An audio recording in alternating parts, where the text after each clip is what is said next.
my guest is still with us, the PDP Zonal Secretary, Imo State, Mr. Arthur Ugochukwu. Sir, thank you for staying on the line for us. Hello, sir. Thank you. Thank you very much. On Facebook, we are streaming live at Nigeria Info 92.3 PH, so you can join the conversation where you can watch and listen to us at the same time. We're also live on YouTube at Nigeria Info PH, on X, Nigeria Info PH, or you listen by downloading the Nigeria Info FM app from your Google Play Store or your iOS store, and you get unlimited access to us as well. For those who are listening and you want to interact with us on WhatsApp, you can send in your messages 0809 030 6416. Again, 0809 030 6416 is the WhatsApp number. Will the PDP survive its current internal wrangling ahead of the 2027 general elections? Well, let me get back to my guest. Mr. Ugochukwu, let's hear from you. So you were responding to the first question I asked, and I was asking whether there was an original zoning formula with regards to who gets what in the PDP, and you were talking about no, it was supposed to go for the South. There was nothing like that for the Southeast, and what was for the Southeast. If you can continue on that line of thought, please. Yes. When you people invite high-ranking political party office holders to clear information like this, I believe I would not come here to give you information that is not going to be verifiable or something that will just like all those naysayers do out there. Now, I have mentioned earlier that the only zoning arrangement that was approved by the NEC is the second highest decision-making body of the party after National Convention. The next one is NEC. So, the only zoning arrangement that was approved by the NEC was the resolution by the zoning committee headed by Governor Doyo, which said that all zoning arrangements as it was in the outgoing administration should remain. That is, the national chairman remains in the north central, the national secretary remains in the southeast, the woman leader in question, which they supposed or purported some persons from the southeast are talking about, should remain in the south, and every other position the way they are. So there is no a time the NEC came back and said that the woman leader is coming to Imo State or is coming to Southeast. No, that is not the position of the NEC. And also clarify, this woman leader is not of the. This woman leader has nothing to do with the APC or is not of the APC as well. Well, I cannot confirm that because it's not even I can't confirm whether she's from APC or I don't even know her because it's not in the line of party discussion as we speak. Okay. What the party is discussing is that of the national secretary. All right. So whoever that is bringing the woman from the position that is on to the south, and then turning it down to the southeast, and now arguing whether she's from the APC or not APC, is not in the party hierarchy that is being headed by the highest political officer in the south, which is Senator Samuel Ayawo at the moment. All right.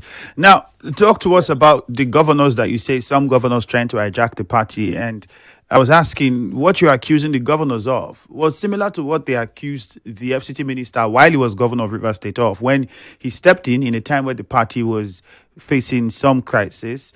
And we all know how governors are to political parties, quite important pillars, because they are, if not the financial muscle of every of the political parties to some degree, and every party would be happy to have a governor as its member.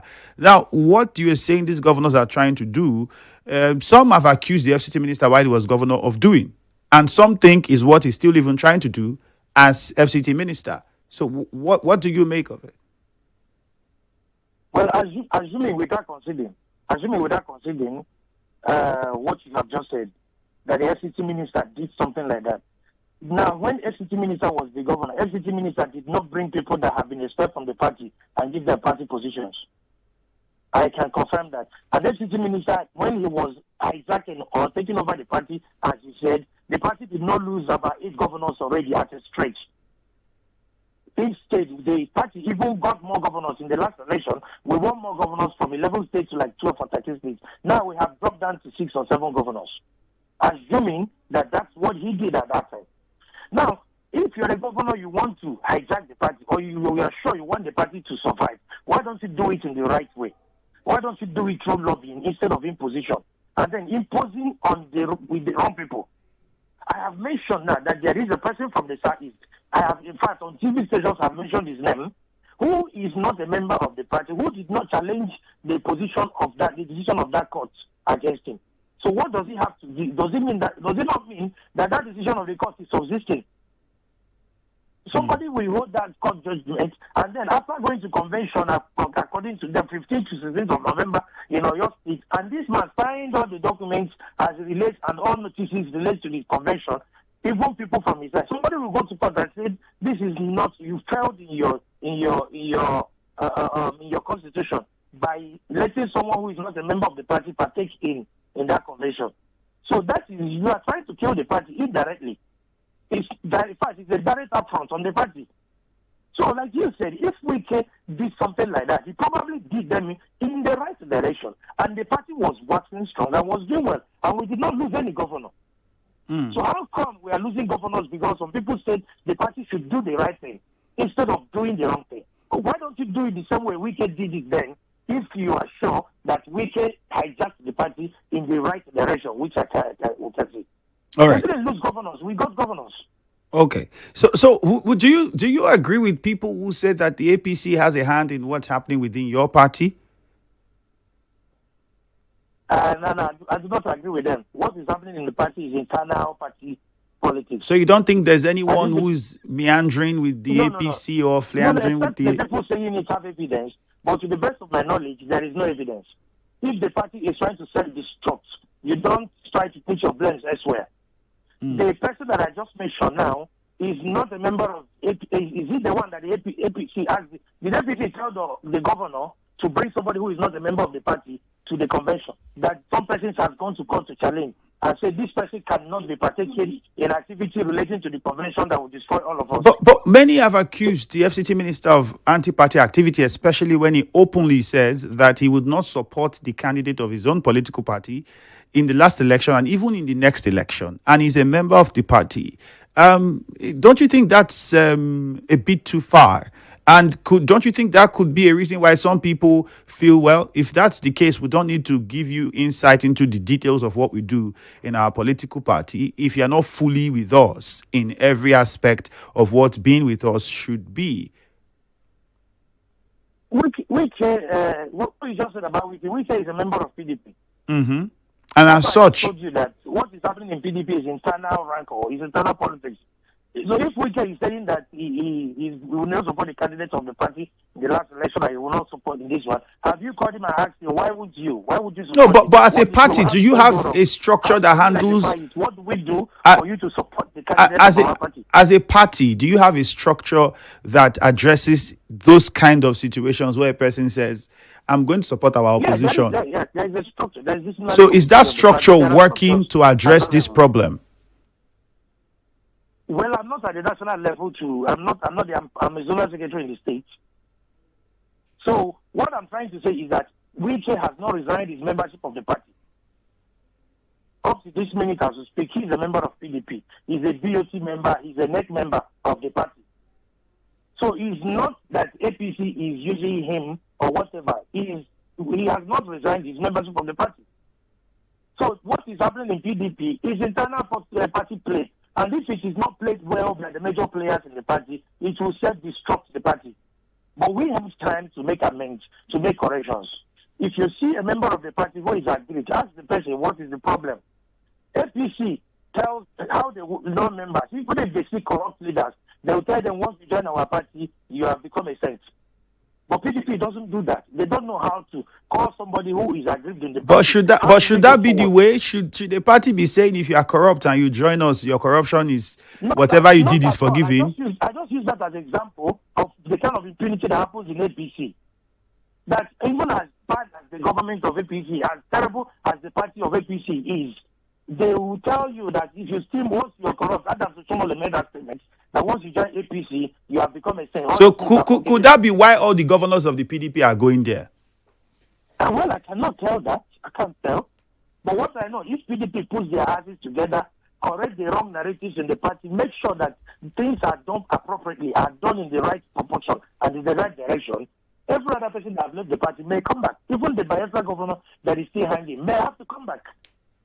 Okay. But you don't bite your tongue just to spite your nose.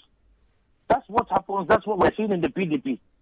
They need to sit down, put their houses together, ask yourself, where have we gone wrong? Where are we not getting it wrong? Let us come back. Let us obey all court orders, court judgments. Because if you don't obey it now, you obey it in the future.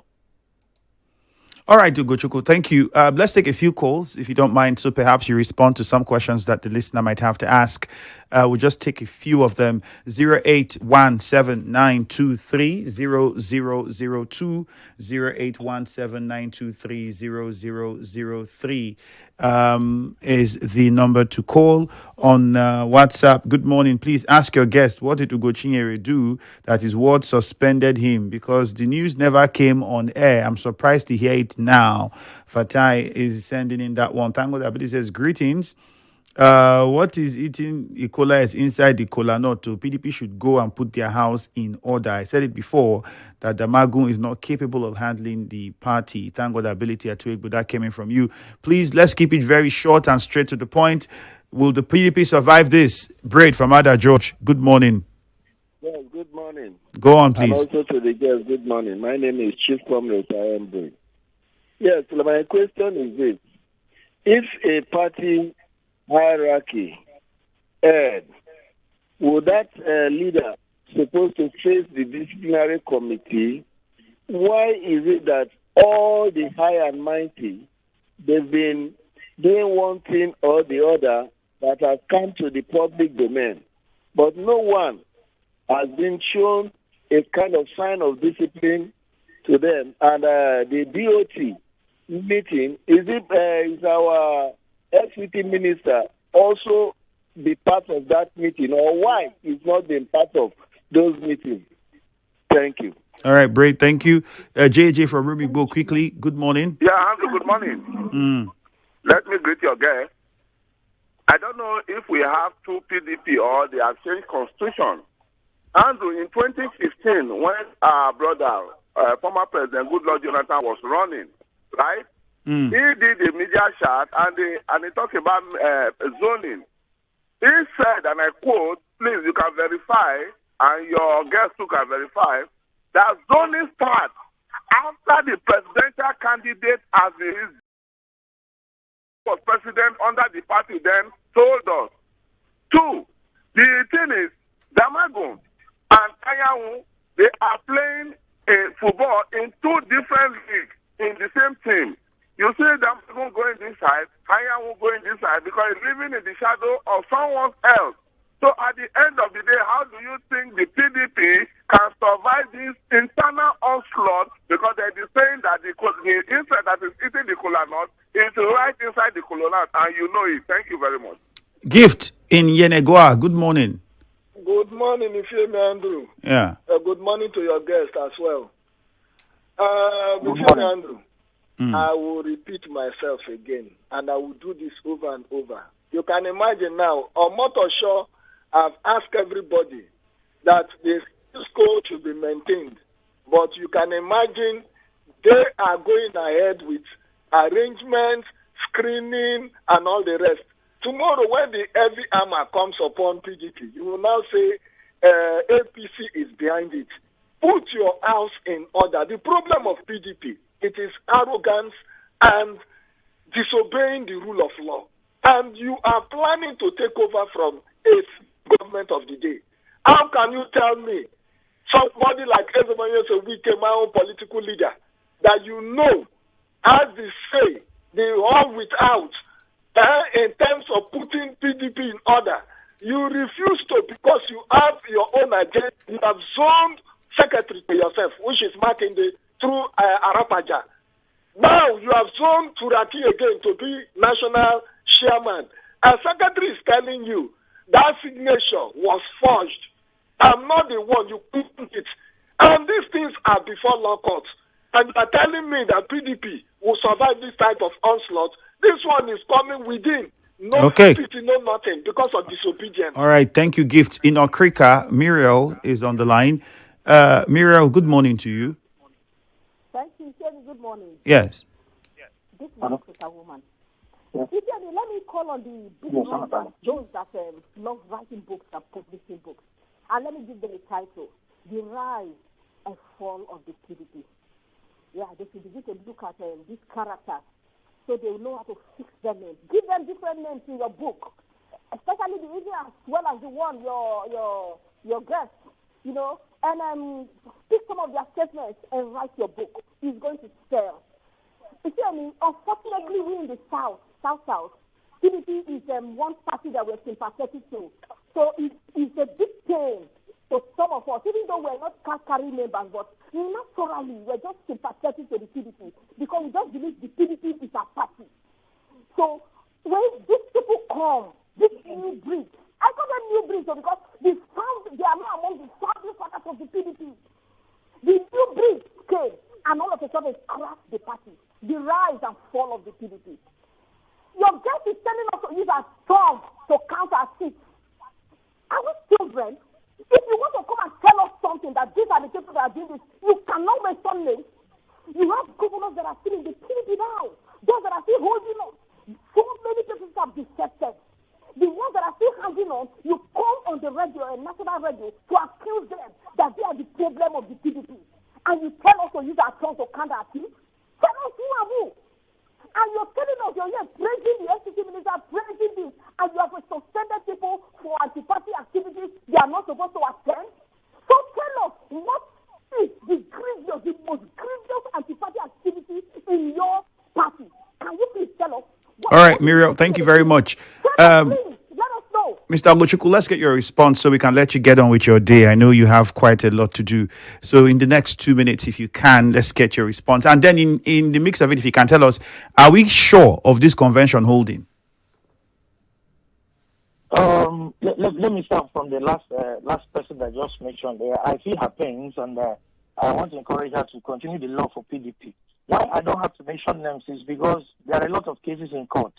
And the person that called from Bayelsa made a statement that the judge said that we should mind our utterances, we should pause every activity, every actions until judgment is given. And some persons who are used to flouting court judgment and court orders are going ahead with convention activities, which is against what the court has asked. So you don't disobey court judgment, you don't disobey court orders, and expect some persons to fold their hands and watch you.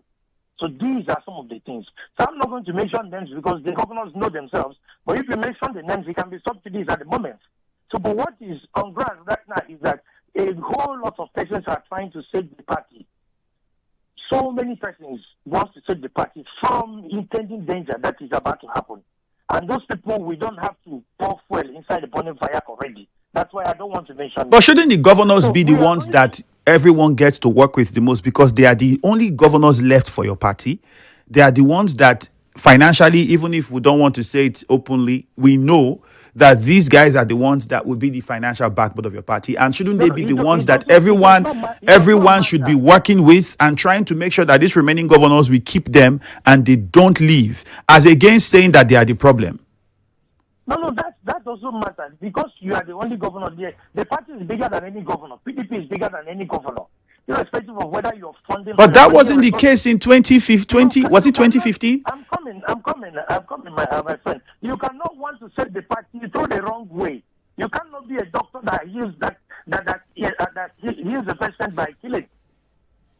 Do you understand? Because you're bringing money doesn't mean we should allow a minor thing that should be sorted out be thrown away. What if at the end of the day, the convention, somebody goes to court tomorrow and the court throws away every of the activities you have done? So where lies some of us who are coming up to become leaders of the party? What do we go to do? All right, Mr. Oak. You accept the party through the right means by doing the right thing. If there is a court judgment, no matter where that judgment comes from, obey it. All right. If you don't obey it now, it will be a danger for you tomorrow. All right, Mr. Ugochukwu, unfortunately, we don't have all the time, but thank you for making our time to be with us on the show today. I'm very sure we will speak with you again as soon as possible as things continue to unfold. Thank you. All right, have a great day. Let's quickly go over to Ida and Emeka, who are waiting on the line, and we hear from them. Ida from Nkoro, let's start with you. Good morning. Yeah, yes. I expected the man to go to the issue of the day. The FCC minister, Damaku, is because of PDP problem in Nigeria. Let him mention names. You should not be afraid. Look at what happened in River State. 27 lawmakers defected to APC. Yes, Wike was aware. And they went to court. They said they never defected. Governor Tinubu has an issue. PDP could not come out. They leave this particular man. He might fight to because leadership. What is leadership? So if you are talking something, yes, Wike and Damagu damaged PDP in River State. Thank you. God bless you. Emeka from Elele, good morning. We lost a call from Emeka. However, let's see some of your comments on Facebook. There's quite a number of them coming in already. I'll see how many we can take before we go. This one says, with Wike still in power, it is impossible for the PDP to come out of this. Femi Fashino, that's from you. Philip Young said the PDP internal wranglings may worsen towards 2027 to who bears the presidential ticket. Baki Frankie says, okay, Caesar Kpaku says, why not? All right, I guess why not? They can come out of it. That's what you're trying to say. In other words, on WhatsApp, several messages here. We'll start with Tonye. Your guest is one of the problems of the PDP, like the FCT minister, staying in the PDP and working for the APC. Aiba Tonye, that's from you. This person says PDP won't survive. The PDP won't survive what's coming because the shackles of the FCT minister is heavy on them. Another message here says, good morning, Mr. Ifiemi, and to the secretary. I wish registers of political parties are public documents. We would know who is where. As for me, if 20 PDP council, PDP local government chairmanship and over 250 council aspirants can buy PDP form, enter the PDP primaries venue, but emerge as APC flag bearers for the same election, believe their Oga in Abuja is with them in the APC. Text Oyigbo sent that one in. All right, we have to wrap it up here because we have a commercial that we need to take, and then Jude will come in with Hello Port Harcourt afterwards. Okay, one more message. Ndubisi says, the FCT minister has not resigned as a member of the party, but the same FCT minister came out openly and said he will support the APC President Tinubu to come back for a second term. PDP people fools Ndu from Oyigbo. That one is from you. And this one says, he says some members are being bought to be part of the Congress. Tell him that his principal, Senator Anyanwu, and the FCT minister are both accused placeholders in the PDP to cause wahala. Okay. Michael from Okreka. That's how much we can take. Thank you very much and good morning to you.